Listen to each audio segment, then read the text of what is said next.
There are two primary ways of communicating with beings of higher consciousness. One is through astral projection, where you leave your physical body and communicate to them in person. As much as I'd love to break into astral travel right now, we have to save that for later. The other method involves having a being come to Earth and communicate through a trained person, and this is called channeling.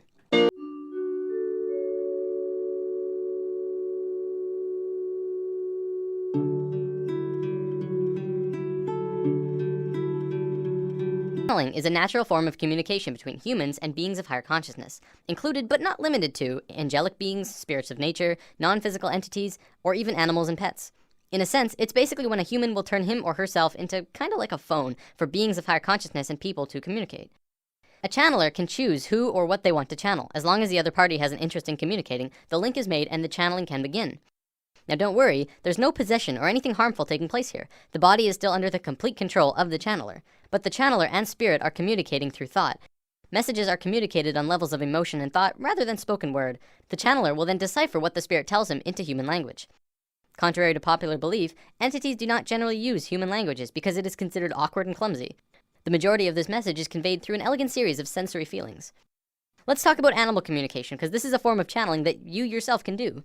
Channeling pets is one of the easiest forms of this art. Pets, of course, do not use human language, but they have a strong desire to communicate with humans. A small disclaimer, if you're planning on trying this, it's also helpful to charge your third eye chakra, as we talked about in lesson 2. It will assist with your mental connection to them. You'll want to practice on a family pet before taking a leap to anything else.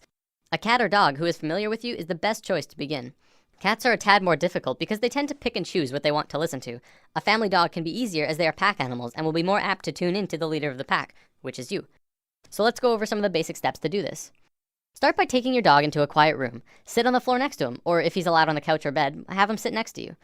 Pet him in his favorite spot until he's settled in. Then start talking quietly to him in a loving tone. Find one short sentence or word and use it over and over. You could say, hey there sweetie, or okay buddy. Let's just call this your key phrase. When you've gone over your key phrase 10 times or so, close your eyes and be silent. Stop petting him and begin to form a picture in your mind of what you want him to know. You may have to practice visualizations if you haven't ever done this before. After the picture is formed and clear, float the image out of your forehead where your third eye is located and into your dog's head directly between the eyes. Once you've done this, speak the key phrase again one more time and float the image again into his head. Keep doing this until he either leaves to get up or puts his head on your lap.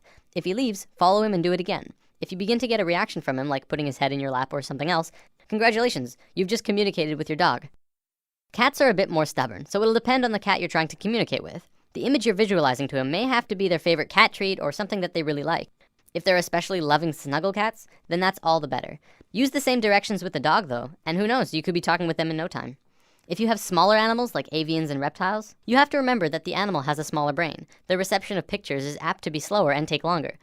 Remember, practice and patience is crucial to learning to do this. You'll probably start with minimal results, but if you're persistent, you will not only master the family pet chat, but other animals around you, like your friends' pets or pets in the car barking at you as you walk by and so on. One big question that everyone has around now, well, do they talk back? Yeah, they do. I communicate with my cat Toonie and he always tells me what he wants, whether it's food, water, or to go outside. I've actually read that horses are really good at communication as well. In an article I'll be posting in the comments of this video, a woman said that one time she had a horse specifically ask for a green apple, not a red one. Had to be green. Of course, she immediately got one and gave it to her, and they started communicating more. I know what you're probably thinking. Well, don't I have to be psychic to do this? Well, yes, but everyone is psychic, but most people don't really realize it. There's a gland in the brain called the pineal gland, which scientists have actually labeled the psychic gland. Through charging your third eye chakra, you begin to activate the pineal gland and your psychic connection can begin. Just remember to release the concept that you'll hear words and allow yourself to feel into your animal friend.